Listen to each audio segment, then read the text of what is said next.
الحمدللہ. آواز کا ساتھ لگائیں. آواز کا ساتھ لگائیں. الحمدللہ رب العالمین. الحمدللہ وحدہ وبہ نستعین. الحمدللہ کثیرا کثیرا. اعوذ باللہ من الشیطان الرجیم. بسم اللہ الرحمن الرحیم. ما کان محمد ابا احد من رجالکم ولکن رسول اللہ وخاتم النبیین وکان اللہ بکل شیء علیما. یا ایھا الذین آمنوا اذکروا اللہ ذکرا کثیرا وسبحوہ بکرۃ وأصیلا. هو الذی یصلی علیکم وملائکتہ لیخرجکم من الظلمات الی النور وکان بالمؤمنین رحیما. تحیتہم یوم یلقونہ سلام وأعد لهم اجرا کریما. یا ایھا النبی انا ارسلناک شاہدا ومبشرا ونذیرا وداعیا الی اللہ باذنہ وسراجا منیرا. فبشر المؤمنین بان لهم من اللہ فضلا کبیرا ولا تطع الکافرین والمنافقین ودع اذاهم وتوکل علی اللہ وکفی باللہ وکیلا. صدق اللہ العلی العظیم وصدق رسولہ النبی الکریم. الصلاۃ والسلام علیک یا رسول اللہ. الصلاۃ والسلام علیک یا حبیب اللہ. الصلاۃ والسلام علیک یا نور اللہ. الصلاۃ والسلام علیک یا نبی اللہ. الصلاۃ والسلام علیک یا رحمۃ للعالمین. الصلاۃ والسلام علیک یا انسان کامل. الصلاۃ والسلام علیک یا نبی الامی سیدی مرشدی حبیبی وآلہ بقدر حسنہ وجمالہ ونورہ وکمالہ. والصلاۃ والسلام علی سید المرسلین وخاتم النبیین سیدنا و مولانا و حبیبنا محمد مصطفیٰ احمد مجتبیٰ صلی اللہ علیہ وآلہ وصحبہ وسلم.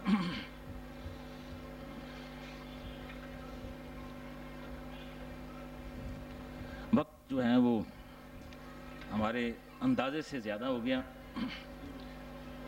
9:45 بجے میرا اپنا تھا پروگرام. اب آپ کی سہولت دیکھوں تو آپ کو اب السلام علیکم کر دوں. اب مجھے نہیں پتا کہ آپ اس شریف میں ذکر بھی سننے آئے ہیں اور تذکرہ بھی سننے آئے ہیں. مولوی صاحب سے مہربانی سے ان سے تو بس میں ہمت پا کر کھڑا ہو گیا ہوں. کوشش کروں گا کہ جلدی یہ کام ہو جائے. خیال تھا کہ ہم 11 بجے یہاں سے فارغ ہو جاتے.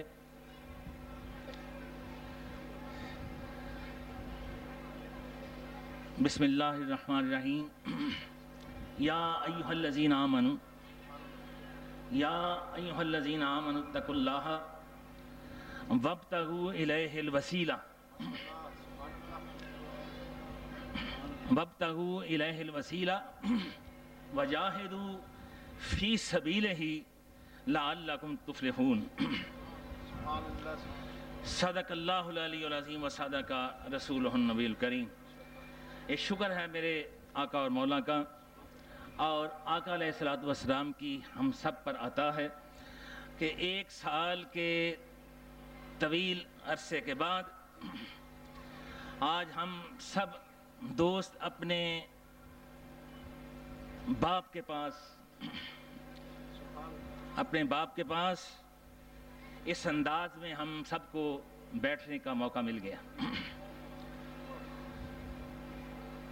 دیکھا جائے وقت کو تو 33 سال گزر گئے. اگر وقت دیکھا جائے تو 33 سال ہے.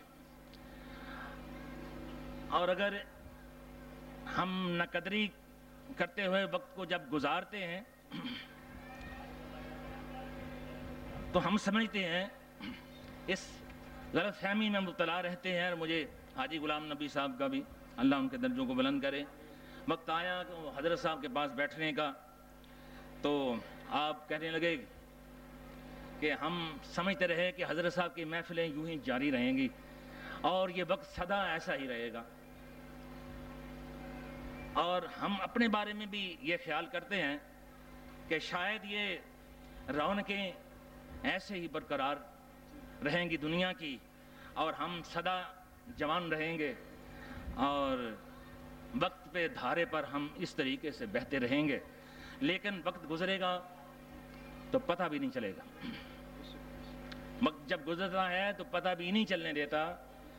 33 سال ہم پیچھے مڑ کر دیکھیں تو حیرانگی ہوتی ہے، اور مجھے یوں محسوس ہوتا ہے کہ کسی نہ کسی ستون کے پیچھے سے قبلہ شاہ صاحب مسکراتے ہوئے ہمیں ایک دم دکھائی دے جائیں گے، اور وہ نقشہ جنہوں نے دیکھا ہے کبھی اس ستونوں کے درمیان میں بیٹھے ہوئے، کبھی اس مقام پہ کھڑے ہونا، کبھی لیٹ جانا، کبھی دوستوں میں اپنے مریدوں میں بیٹھے ہونا، تو یہ کل کی بات لگتی ہے، بالکل بہت زیادہ دور کی نہیں لگتی، لیکن ایک عمر کا حصہ گزر گیا، اور وہ وقت جو ہے کہ وہ ذمہ داریاں جو میرے کمزور سے کندھوں پر حضرت صاحب کی طرف سے آ گئی تھیں، ان کو نبھاتے پتہ ہی نہیں چلا کہ کتنا وقت ہم پیچھے گزار کے آ گئے ہیں۔ یہ انہی کی مہربانی ہے۔ سبھی نے ایک نہ ایک دن چلے جانا ہے۔ اگر کسی کا انجام اچھا ہے تو اولیاء کرام کا اچھا ہے، اور میں اتنا جو مجھے اپنا وقت یاد آتا ہے اور اپنی یہاں لگاؤ کا اظہار اپنے اندر زیادہ محسوس ہو رہا ہے، جو میری عمر گزرتی چلی جا رہی ہے، اور جو میرا اب وقت جو ہے وہ یوں سمجھیں کہ اب بڑھاپے سے بھی آگے جا رہا ہے۔ تو اگر میں یہ کہوں تو کوئی شک نہیں اس بات میں کہ قبلہ والد گرامی رحمۃ اللہ علیہ نے یہاں ایک سچے عاشق کا کردار نبھایا،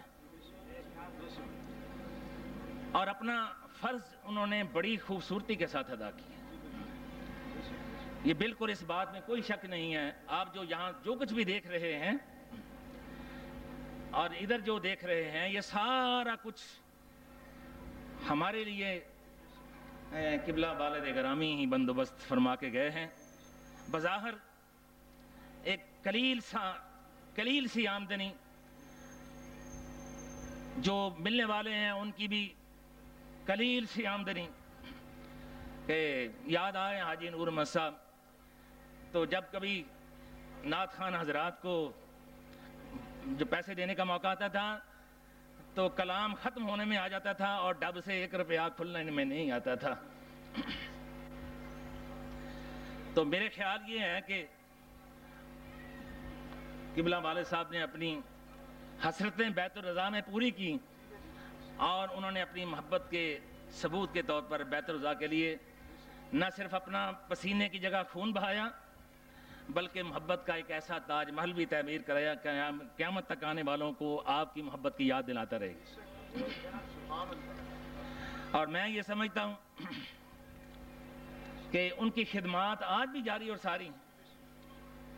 دیکھیں کہ اتنی خوبصورت ایک روحانی مرکز کو بنانا، اور پھر اس مرکز کو مینٹین کرنا، اور اس کو آگے بڑھانا، اس کو ترقی دینا، اور جس جگہ پہ آج یہ سکول ہے، یہ جگہ بھی میرے والد صاحب رحمۃ اللہ علیہ نے، ہمارے والد صاحب نہیں خریدی۔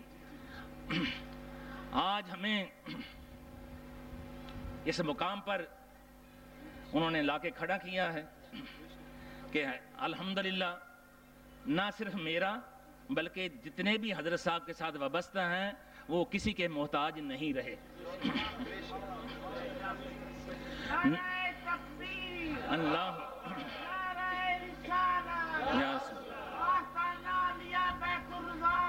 بات رہے۔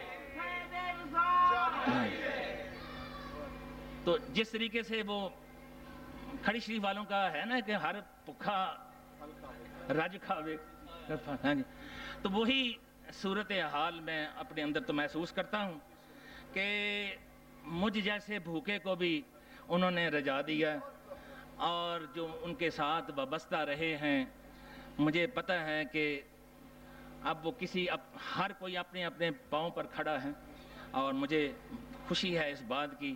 آج میں اس مبارک موقع پر سلام کرتا ہوں، اور آپ سب دوستوں سے توقع کرتا ہوں کہ ان کی بے شمار خدمات کو مد نظر رکھتے ہوئے ہم سب ان کی خدمت میں سلوٹ عرض کریں اور سلام کریں اور ان کو یاد رکھیں، ان کی محبت کو یاد رکھیں۔ انہوں نے بڑی محنتیں کی ہیں، انہوں نے اس وقت محنتیں کی ہیں جب یہاں کوئی 4 آنے بھی دینا بڑا مشکل ہوتا تھا، مہینے کے 4 آنے بھی دینے جو ہیں وہ مشکل ہوتے تھے اور لوگ بھاگ جاتے تھے کہ یہاں ہر روز چندہ کس طریقے سے کوئی دے گا۔ تو اس وقت میں جب 1 روپیہ اکٹھا کیا جاتا تھا اور بڑی مشکل سے یہ تاج محل جو ہے وہ بنا، یہ حضرت صاحب کی کرم نوازی سے بنا، اور نقشہ جو ہے وہ حضرت صاحب نے اپنا نقشہ خود بتایا تھا کہ ایسا بنے، اور یہی وجہ ہے کہ بڑے اعلیٰ سے اعلیٰ ہستیوں کے مزار یہاں موجود ہیں، لاہور میں بھی، پورے پاکستان میں موجود ہیں، لیکن ایسا مزار بھی نہیں آپ کو نظر آئے گا۔ تو ہم بات کر رہے تھے کہ ولیوں کی اگر انجام ہے کسی کا اچھا تو ولیوں کا اچھا ہے، اسی لیے انہیں کہا گیا لا خوف علیہم ولا ہم یحزنون، ان کے لیے کوئی خوف نہیں اور نہ کوئی ڈر ہے، نہ ان کو اپنی جانوں کا خوف ہے، نہ اپنے پیاروں کا کوئی غم ہے۔ تو صرف یہی لوگ جو ہیں وہ فلاح پانے والے ہیں، یہی لوگ ہمیشہ زندہ رہ جانے والے ہیں جنہوں نے اپنی زندگیوں کو آقا علیہ الصلوۃ والسلام کی محبت میں بسر کر دی۔ ہماری آج کی گفتگو کا موضوع وسیلہ ہے اور عام سادہ سا مضمون تھا، لیکن ذرا میرے سر پہ اس وقت یہ حاوی ہو گیا کہ وقت کو دیکھتے ہوئے، آپ کی مصروفیات کو دیکھتے ہوئے بڑی خوشی کی بات ہے کہ جلسہ گاہ جو ہے وہ شروع ہی سے ماشاءاللہ پوری ہو چکی ہے اور بڑھ چکی ہے، اور آپ محبت کے ساتھ یہاں آئے ہیں۔ تو اگر تو تبرک کی بات ہے تو وہ تو بہت اچھی بات ہے، وہ تو ابھی کھلا دیں، لیکن اگر ہو سکتا ہے کہ آپ دوست جو ہیں وہ کچھ سننا چاہیں تو ایک مضمون سادہ سا تھا، میں چاہتا تھا کہ اس موقع پر آپ کی خدمت میں پیش کیا جائے۔ یہ موضوع اس لیے بھی بہت زیادہ اہم ہے کہ ہمارے عقیدے کا سارا دار و مدار اسی موضوع پر ہے، وسیلے پر ہے۔ ہمارے عقیدے کا دار و مدار، اس کی بنیاد، اس کی ہر چیز جو کہ یہ وسیلے پر ہے، اور ہمارے بزرگوں کا یہی عقیدہ اور طریقہ رہا ہے کہ آقا علیہ الصلوۃ والسلام اور ان کے پیاروں کی ذات کے ساتھ، اولیاء کرام کے ساتھ توسل کرنا، یہ ہمارے بزرگوں کا طریقہ رہا ہے، اور ان کو بطور وسیلہ کے بارگاہ الہی میں پیش کرنا جائز ہے، انہوں نے ہمیں بتایا، بلکہ ریکمینڈڈ ہے۔ شرعی طور پر وسیلہ جائز ہے، اور سب سے پہلے اس کا انکار کس نے کیا؟ ابن تیمیہ نے اس کا انکار کیا وسیلے کا، اور اولیاء کے پاس جا کر ان کو بطور وسیلہ استعمال کرنا جو ہے یہ شرک ہے۔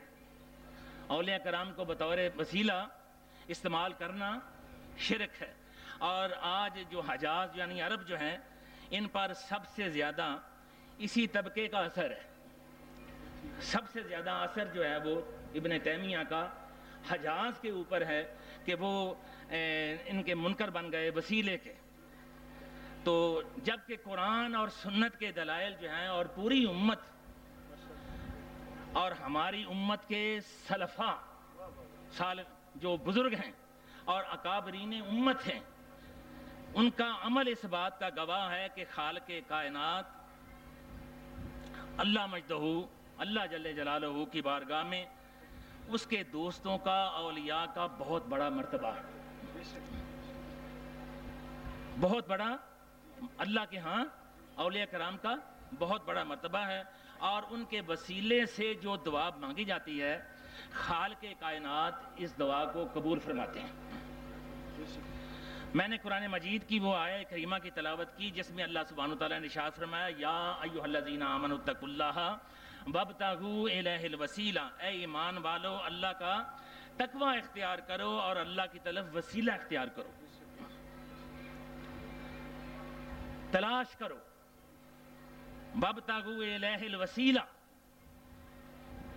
تلاش کرو، وسیلہ تلاش کرو، پکڑ لو اور اس کے لیے جہاد کرو تاکہ تم فلاح پا جاؤ. یعنی جتنی کوشش کر سکتے ہو کوشش کرو، وسیلہ حاصل کرنے کی کوشش کر سکتے ہو کرو.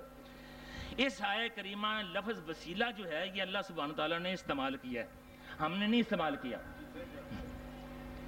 لفظ وسیلہ جو ہے یہ اللہ سبحانہ تعالیٰ نے استعمال کیا ہے.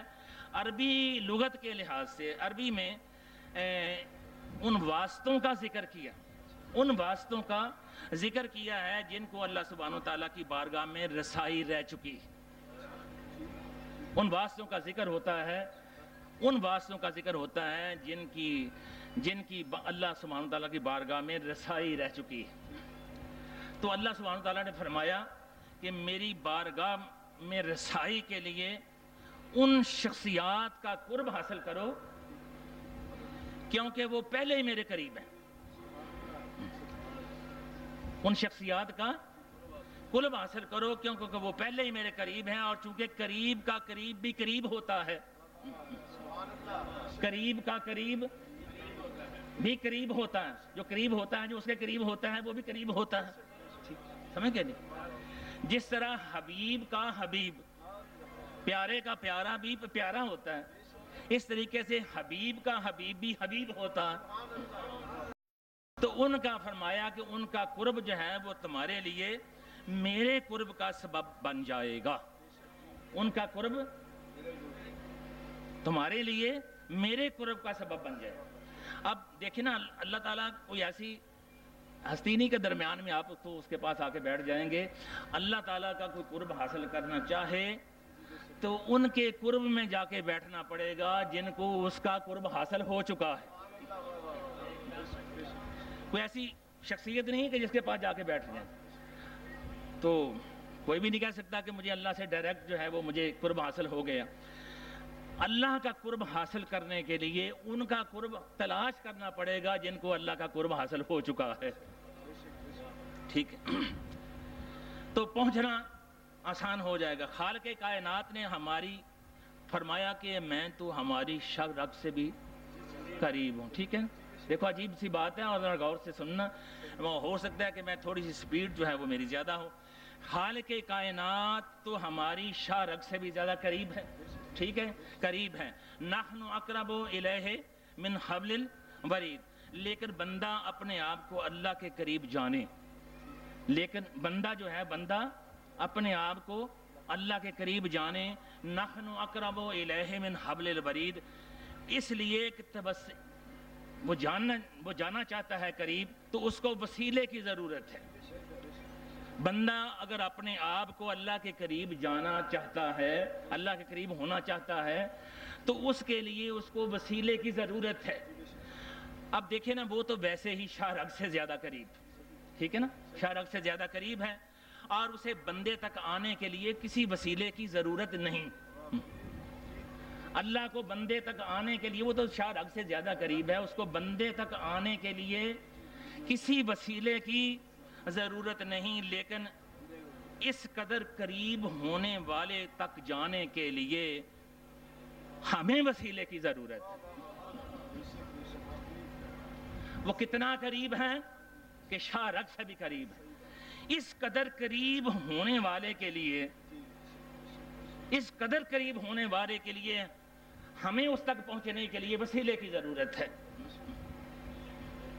اس کو ضرورت نہیں، ہمیں ضرورت ہے. قریب بہت ہے لیکن اس تک پہنچنے کے لیے ہمیں ضرورت ہے. ہمیں وہ بندے دیکھنے پڑیں گے جن سے چہروں سے اللہ کے جمال کی کرنیں چمکتی ہوئی نظر آتی.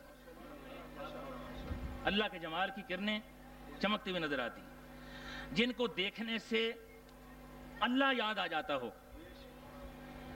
ایسی کامل ہستیوں کے قرب سے خالق کائنات کا قرب حاصل ہو جاتا ہے. جن کو دیکھنے سے اللہ یاد آ جائے، ایسی کامل ہستیوں کے قرب سے، ان کے قریب آ جانے سے خالق کائنات کا قرب حاصل ہو جاتا ہے. اللہ تبارک تعالی وسیلے کے تلاش کرنے کا اللہ نے حکم دیا. یہ کہا کہ وسیلہ تلاش کرو، یعنی حکم دے دیا اور وسیلہ اسے کہا جاتا ہے جس کے ذریعے کسی کا قرب حاصل ہو. وسیلہ اس کو کہتے ہیں جس کے ذریعے کسی کا ہم قرب حاصل کرنا چاہیں تو پتہ چلے گا قاری صاحب جو ہیں وہ زیادہ نزدیک ہیں, ہم قاری صاحب کو پکڑیں گے سب سے پہلے تاکہ وہاں تک پہنچنے کے لیے. تو جس کے لیے کسی کا قرب حاصل ہونا چاہیے اس کے لیے ہمیں وسیلہ تلاش کرنا پڑتا ہے. ابن کثیر نے اپنی تفسیر جو اس نے وسیلہ کی تعریف میں لکھی ہے, لکھا ہے کہ مطلوب کو حاصل کرنے کے لیے جو ذریعہ اپنایا جائے, طالب جو مطلوب کو حاصل کرنا چاہتا ہے وہ اگر جو ذریعہ بنایا جاتا ہے, جو وہ ذریعہ اپناتا ہے, جو وہ ذریعہ بناتا ہے, وہ ذریعہ وسیلہ کہلاتا ہے. اپنے مطلوب تک پہنچنے کے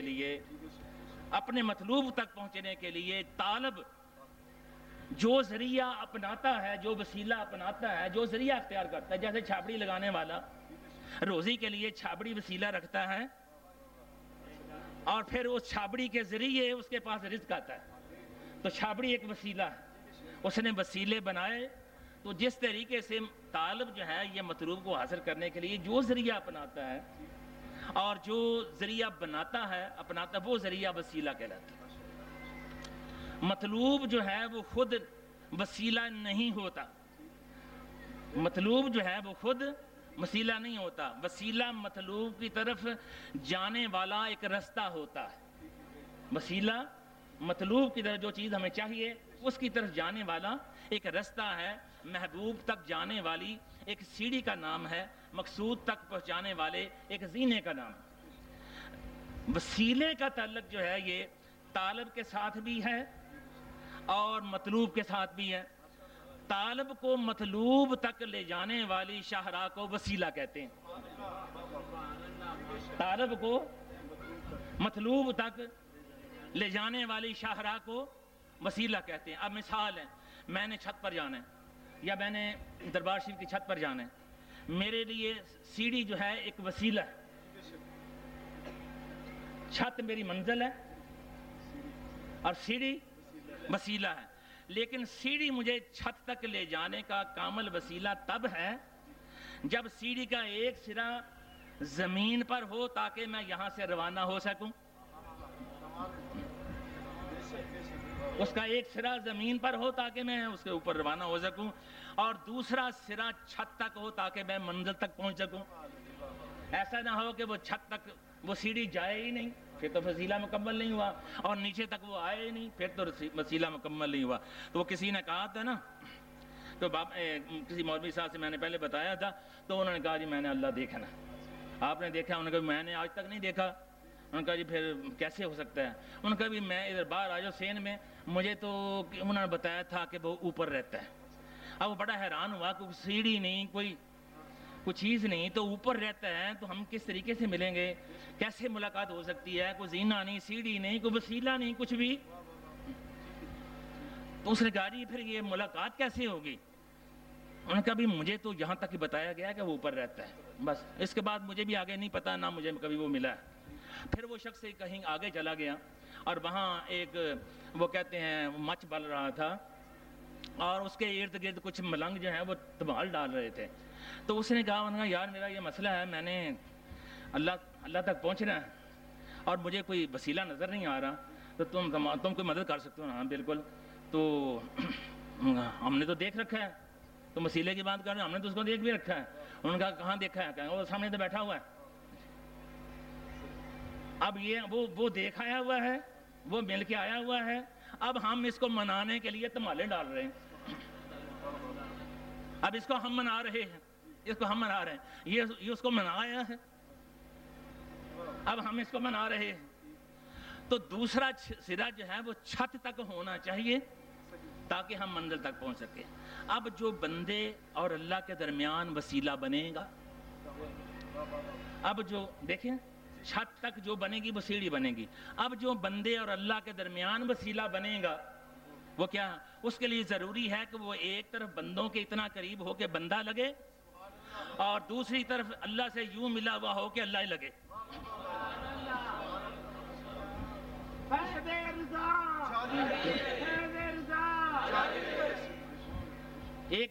ایک طرف وہ اللہ سے ملا ہوا ہو اور ایک طرف بندوں کے بہت زیادہ قریب ہو، پھر وہ لے کے جائے گا، تب وہ وسیلہ کمال وسیلہ بن کر ہماری مدد کر سکتا ہے۔ لہٰذا اللہ نے فرمایا تم کو ایسی کسی بات کا سہارا تو ضرور لینا پڑے گا میرے لیے، کیونکہ بظاہر تو کوئی سیڑھی ہے نہیں جہاں اس کے جانے کے لیے، تو ایسے کسی بات کا سہارا تو تمہیں لینا پڑے گا جو میرے قرب کو پا چکے ہوں، جو میرے قرب کو پا چکے ہوں، پورے قریب ہو چکے ہوں، پورے قریب ہو چکے ہوں، انہوں نے مجھ کو منا لیا ہوا ہے، تم ان کے بھی قریب ہو جاؤ تو ان کا قرب تمہارے لیے میرے قرب کا ذریعہ بن جائے گا۔ اب مجھے نہیں پتا کہ میری تو اپنی آواز جو ہے وہ سپیکر میں چاروں طرف گونج رہی ہے، اور وہ یہ کیسی آ رہی ہے، آپ کو کیسی آ رہی ہے، کیسی پہنچ رہی ہے، کچھ سمجھ آپ کو آ رہی ہے یا نہیں آ رہی، اور کہیں بور آپ نہیں ہو رہے۔ لیکن بات یہی ہے کہ اللہ نے فرمایا کہ تم ان کے قریب ہو جاؤ جنہوں نے جو میرے قریب ہو چکے ہیں، اور ان کا قرب تمہارے لیے میرے قرب کا ذریعہ بنے گا۔ اب اللہ کا اور کوئی قرب ہونے کا کوئی ذریعہ ہو نہیں سکتا سوائے ان کے کہ ہم ان کے قریب ہو جائیں جو اللہ کے قریب ہو چکے ہیں۔ تو فرمایا کہ ان کا قرب تم کو میری بارگاہ میں پہنچا دے گا، ان کا قرب میری بارگاہ میں پہنچا دے گا۔ اب وسیلے ہیں دو قسم کے، وسیلے ہیں دو قسم کے۔ وہ کہتے ہیں جی کیا ضرورت ہے، کیوں جاتے ہو وہاں، کیا ملتا ہے، بس سارے لنگر کھانے کے سارے بہانے کہتے ہیں نا۔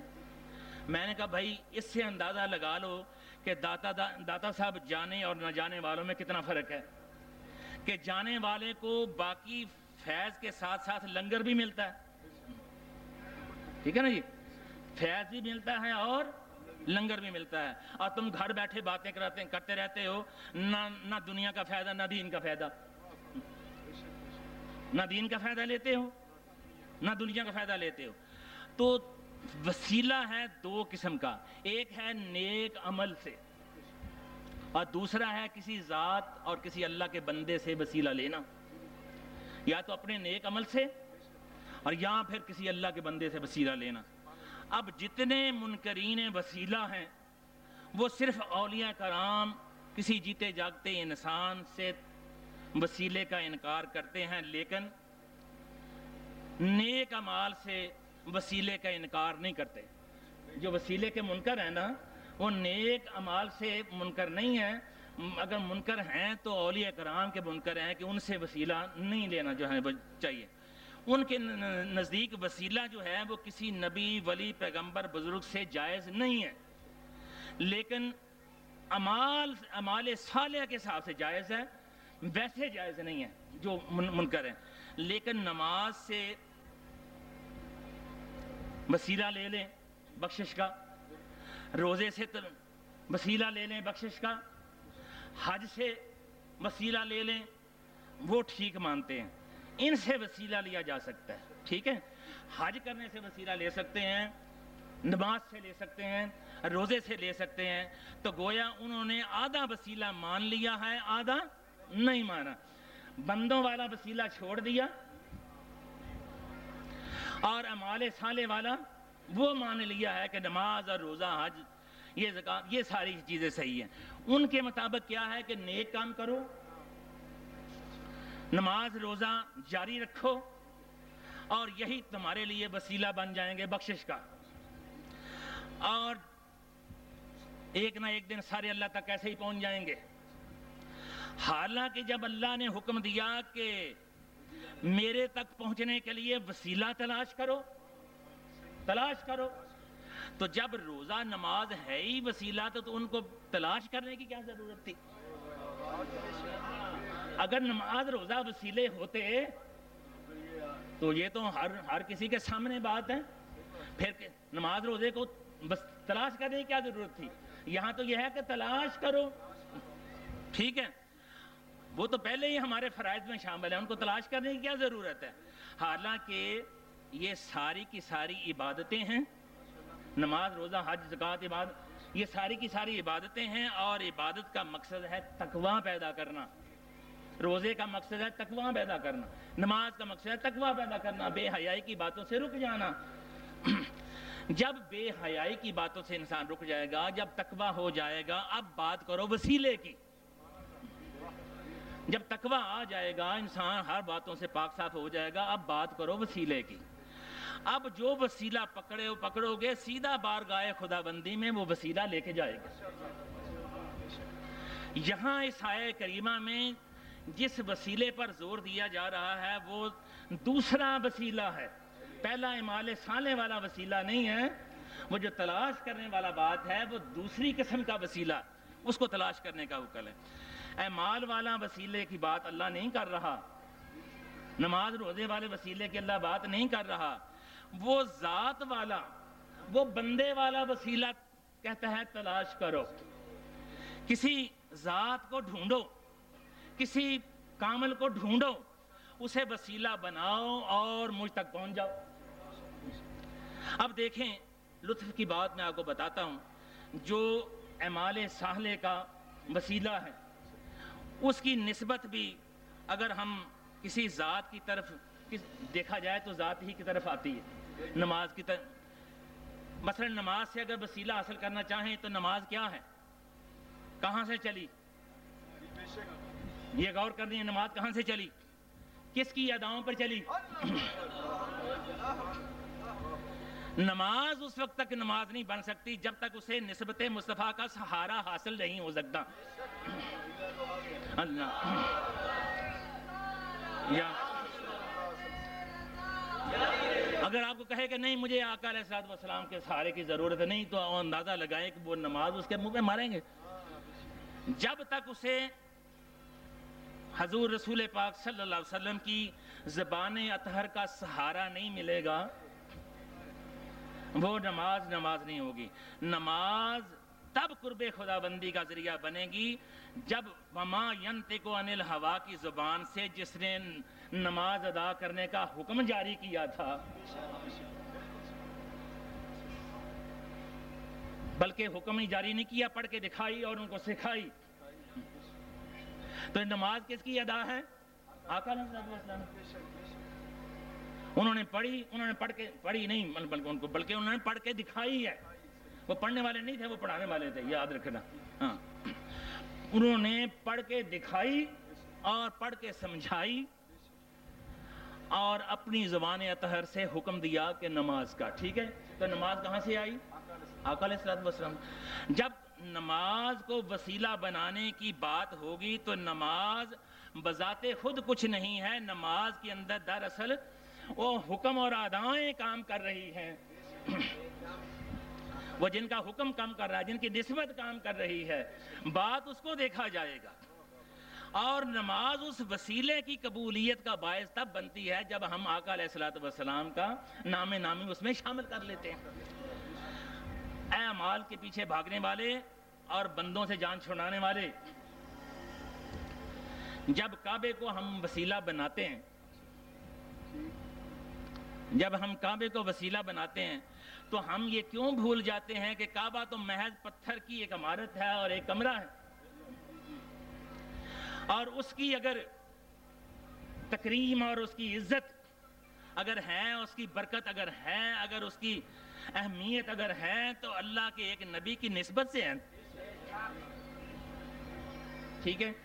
ابراہیم خلیل اللہ علیہ السلام کے دم قدم کی وجہ سے وہ کھانہ کعبہ کہلاتا ہے، اور آب زمزم یہ منکر بھی پیتے ہیں، آب زمزم منکر بھی پیتے ہیں، دوسرے بھی پیتے ہیں۔ اس کی برکت اگر ہے، وہ بندوں سے جان چھڑانے والے، اگر اس کی برکت بھی اگر ہے تو اس حضرت اسماعیل علیہ السلام کے قدموں کے لمس کی وجہ سے ہے، ورنہ اور کس بات کی وجہ سے وہ آب زمزم ہے۔ اور صفا مروہ کا اگر وجود ہے تو اس پاک بی بی کے نام سے جن کی سعی کو اللہ نے آنے والی نسلوں کے لیے سنت قرار دے دیا، کیا اب ان کے پیچھے بھاگیں؟ ٹھیک ہے جی اولیاء کے پاس جانے کی ضرورت کیا ہے؟ بندے کے پاس کیوں جاؤ؟ سیدھا رب سے کیوں نہ بات کرو؟ قرآن پڑھو، نماز پڑھو، وہ سنتا ہے، وہ سب کی سنتا ہے، وہ کیوں نہیں سنتا؟ ٹھیک ہے سنتا ہے، ٹھیک ہے وہ سنتا ہے، لیکن کچھ ہمارے لیے کچھ ایسے لوگ ہیں جن کا سننا براہ راست اس کا سننا ہوتا ہے۔ اور حدیث پاک ہے جس کا چلنا اللہ کا چلنا، جن کا بولنا اللہ کا بولنا ہوتا ہے، جن کا پکڑنا اللہ کا پکڑنا ہوتا ہے، پھر وہ جو بات زبان سے نکالتے ہیں ان کی وہ بات پوری ہو جاتی ہے۔ ایسے بھی تو ہیں، ان کی بھی تو بذات خود ایسے بھی تو لوگ ہیں جن کے ساتھ اپنی بات کرنا ایسا ہے جیسے اللہ سن رہا ہے۔ لہذا حقیقت یہ ہے کہ اللہ سبحانہ وتعالیٰ اپنے قرب کے لیے مختلف سینٹر بنا رکھے ہیں۔ اللہ تعالیٰ نے اپنے قربت کے لیے، اپنے قریب بلانے کے لیے اللہ تعالیٰ نے سینٹر بنا رکھے ہیں، تاکہ داتا صاحب جاؤ اللہ کے قریب ہو جاؤ، میاں میر صاحب جاؤ اللہ کے قریب ہو جاؤ، نوشہ پاک سرکار جاؤ اللہ کے قریب ہو جاؤ، بیت الرضا جاؤ اللہ کے قریب ہو جاؤ۔ اعمال صالحہ انہی بزرگوں کے صدقے میں، انہی ہستیوں کے وسیلے سے قبولیت کا درجہ پاتے ہیں۔ آقا علیہ السلام نے فرمایا جس دعا کے، اب میں بات کر رہا ہوں وسیلے کی، جس دعا کے اول آخر درود پاک پڑھا جائے وہ ایسی ہو جاتی ہے جیسے اسے پر لگ جاتے ہیں۔ جس دعا کے آگے پیچھے درود پاک لگا دیا جائے وہ ایسی ہو جاتی ہے جیسے اس کو پر لگ جاتے ہیں، اور اس کی قبولیت میں کوئی شک باقی نہیں رہتا۔ دعا تب بنے گی جب رسول پاک صلی اللہ علیہ وسلم پر درود پاک کی صورت میں ہم ان کا وسیلہ استعمال کریں گے۔ درود پاک کا وسیلہ کیا ہے؟ آقا علیہ السلام کا ذکر کیا۔ نماز تب بنے گی جب آقا علیہ السلام کے ساتھ وسیلہ ہوگا، ورنہ وہ نماز نہیں ہو سکتی، وہ روزہ نہیں ہو سکتا، وہ حج نہیں ہو سکتا۔ اس لیے کہ نسبت پر عمل صالح کی سرکار کی طرف سے، وہ جو کچھ بھی ہیں وہ سرکار کی طرف سے ہیں۔ اگر ان کا وسیلہ سرکار سے ہوتا ہے تو پھر وہ نیکی بنیں گی، اور اگر سرکار کی ذات سے کوئی تعلق نہ ہو تو عمل چاہے کتنا ہی خوبصورت کیوں نہ ہو اس کا نیکی سے کوئی تعلق نہیں ہوتا۔ جیسے مثال کے طور پر اگر آج کوئی صبح یا 8 دن میں 10 دن میں یا مہینے میں کوئی حج کرنے چلا جائے اور حج کے سارے مناسک وہاں ادا کرے تو کیا حج ہو جائے گا؟ اگلے مہینے چلا جائے، رمضان میں چلا جائے، شوال میں چلا جائے، ذیقعد میں چلا جائے، کیا اس کا حج ہو جائے گا؟ نہیں حج ہوگا۔ اس لیے کہ حج میں جو آقا علیہ السلام کی نسبت ہے وہ ذی الحج کے مہینے کے ساتھ ہے۔ آقا علیہ السلام نے حج کا جو بتایا ہے اس کی نسبت ذی الحج کے مہینے سے کی ہوئی ہے۔ اب سارے کام کر کے آ جائیں حج تو نہیں نہ ہو سکتا، نہ اس سے پہلے ممکن ہے نہ اس کے بعد ممکن ہے، اور کہتے ہیں نسبت مصطفیٰ نہ ہو، نسبت مصطفیٰ نہ ہو جو تیری نماز کا امام، نسبت مصطفیٰ نہ ہو جو تیری نماز کا امام، تیرا رکوع بھی حجاب، تیرا سجود بھی حجاب۔ اور آگے بتایا ان کی نسبت نہ ہو، گر تو محاسن بھی گناہ، ان کی محاسن سمجھتی ہیں نیکیاں، ان کی نسبت نہ ہو گر تو محاسن بھی گناہ، اور وہ شفاعت کو ہوں مائل تو جرائم بھی قبول۔ اگر شفاعت کرنے پہ آئیں تو جرم بھی معاف کر دیں۔ تو ہر صورت، ہر عبادت، ہر عمل اس کی وہ تب قبولیت کا باعث بنتی ہے جب ان کے پیچھے نسبت مصطفیٰ کا سہارا موجود ہے۔ لہٰذا اعمال صالح دور کا وسیلہ ہیں، میرے آقا کی ذات ڈائریکٹ وسیلہ ہیں۔ اعمال وسیلہ بنیں گے تو آقا علیہ السلام کے ذریعے بنیں گے، لیکن میرے محمد مصطفیٰ کی ذات پاک براہ راست اللہ کی بارگاہ کا وسیلہ ہیں۔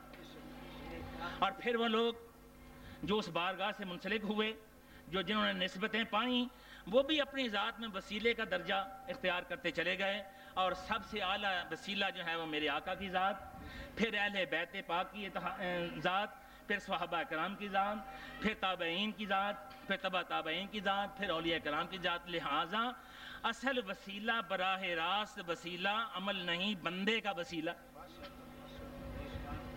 اور اپنی مثال ہم لے لیتے ہیں، اذان کس نے دی؟ کس نے دی؟ بندے نے۔ نماز کس نے پڑھائی؟ بندے نے۔ امامت کس نے کرائی؟ بندے نے حج کے لیے گئے، جہاز کس نے اڑایا؟ بندے نے۔ وہاں جا کے لاریوں میں بیٹھے وہ ڈرائیو کس نے کیا؟ بندے نے۔ مدینہ شریف کس نے پہنچایا؟ بندے نے۔ مکہ شریف کس نے پہنچایا؟ بندے نے۔ کعبے میں امامت کس نے کرائی؟ بندے نے۔ مسجد نبی شریف آئے، نماز کس نے پڑھائی؟ بندے نے۔ سعی کی، بال کس نے کاٹے؟ بندے نے۔ واپس آئے، لے کے کون آیا؟ بندہ۔ اور پیدا ہوئے، اذان کس نے دی؟ بندے نے۔ فوت ہو گئے، جنازہ کس نے پڑھایا؟ بندے نے۔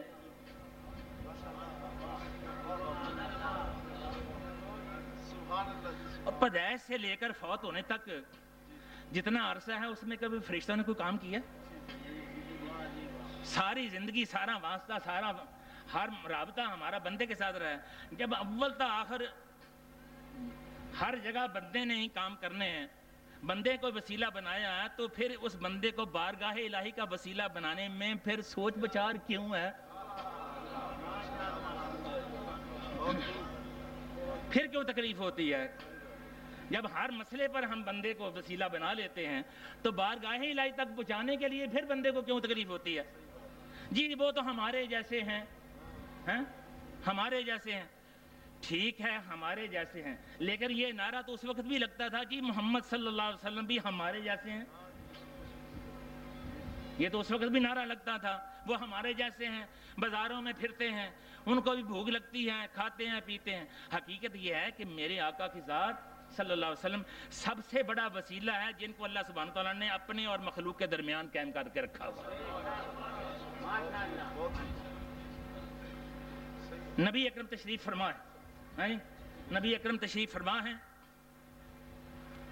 اور امام ترمذی نے اس حدیث کو حسن صحیح کہا ہے۔ رسول معظم صلی اللہ علیہ وسلم تشریف فرما ہے، اور حضرت عثمان بن حنیس روایت کرتے ہیں، ایک آدمی آ گیا جو آنکھوں سے نبینا تھا،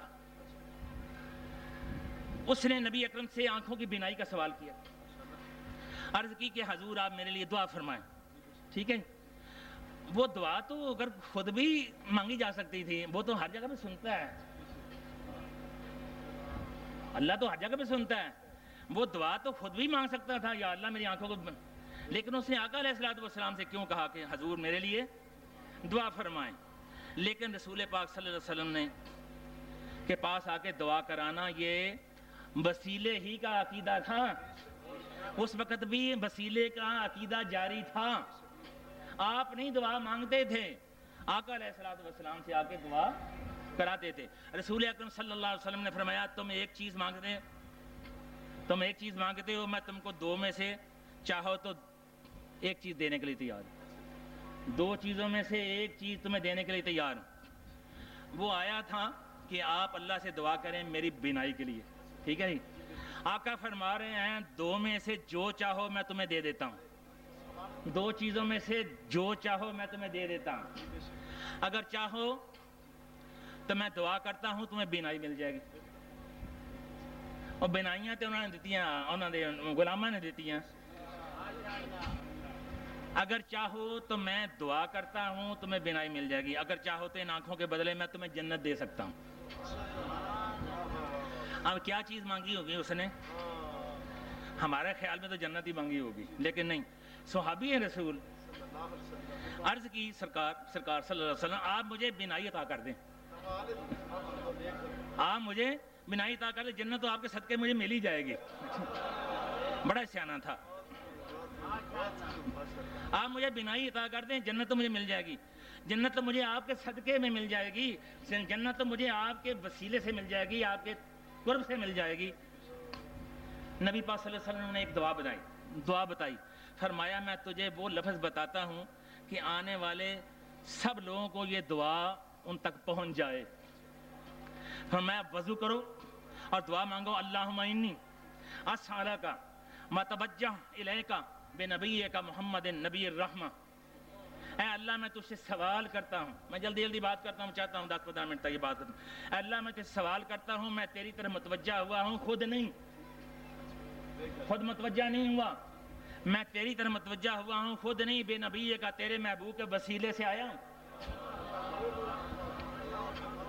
آپ نہیں آیا، تیرے محبوب کے وسیلے سے متوجہ ہوا ہوں، اور یہ دعا بھی میری اپنی دعا نہیں ہے، یہ دعا بھی مجھے انہوں نے بتائی تھی، یہ دعا بھی مجھے سرکار کے وسیلے سے تیرے محبوب کے قدموں کی وجہ سے میں ملی، جو میں نے یہاں آ کے پڑھ دی ہے۔ اے اللہ تیرے نبی کے وسیلہ، کون نبی؟ محمد مصطفیٰ صلی اللہ، نبی الرحمت، جن کی شان یہ ہے کہ جو سر تپا ہر عالمین کے لیے رحمت ہی رحمت ہے۔ آقا علیہ السلام چاہتے تو خود دعا کر کے آنکھ روشن نہیں کر سکتے تھے، وہ آنکھ میں جو لٹکی ہوئی آنکھ کو دوبارہ رکھ سکتے تھے، لعاب لگا کر اس کی روشنی بڑھ سکتی تھی، وہ اپنے لعاب دہن اس کی آنکھ پہ نہیں لگا سکتے تھے، لیکن امت کو وسیلے کی تعلیم بھی تو دینی تھی۔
حاضر ہے اور اس وقت ہے نہیں، لیکن کوئی بات نہیں، تھوڑی دیر تک انشاءاللہ تعالیٰ ختم ہو جائے گا انشاءاللہ۔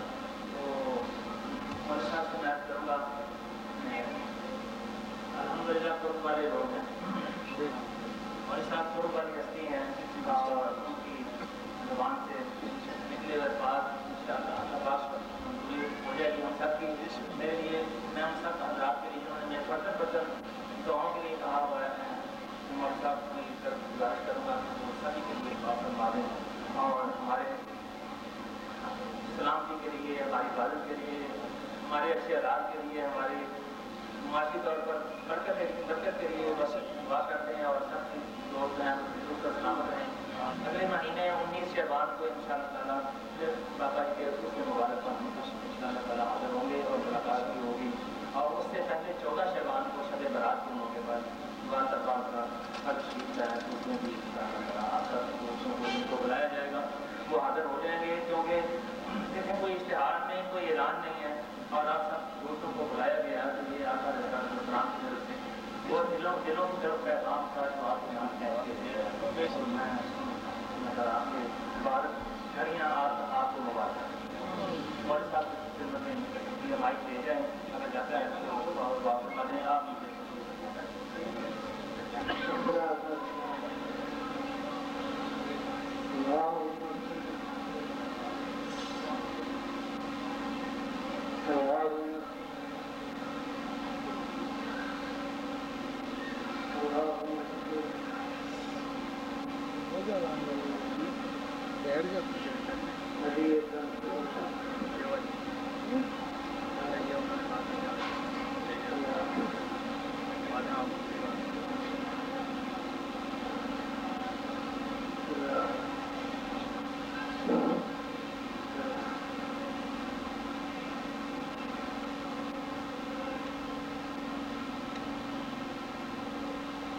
اللهم صل على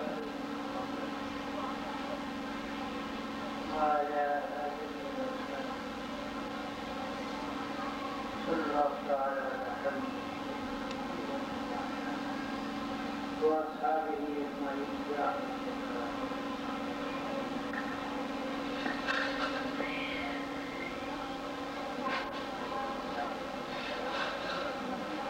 میں تو ظاہر ہے کہ آپ کا ڈاکٹر صاحب تو چھوٹے فروغ دے کر میرے دل میں وہاں کے الفاظ ہیں وہ سوچا ہوں کون سے دماغ کے الفاظ آئے ہیں جو آپ کی محبت کے طور پر محبت کے مقابلے میں لائے جائیں. تو میں بڑا مشہور ہوں ان سے کہ آج کل اتنی محبت سے شاید بڑے عرص میں بھی حاضرین بھی نہیں ہوتی جتنی اپنی بات وغیرہ اتنی حاضری ہوتی ہے.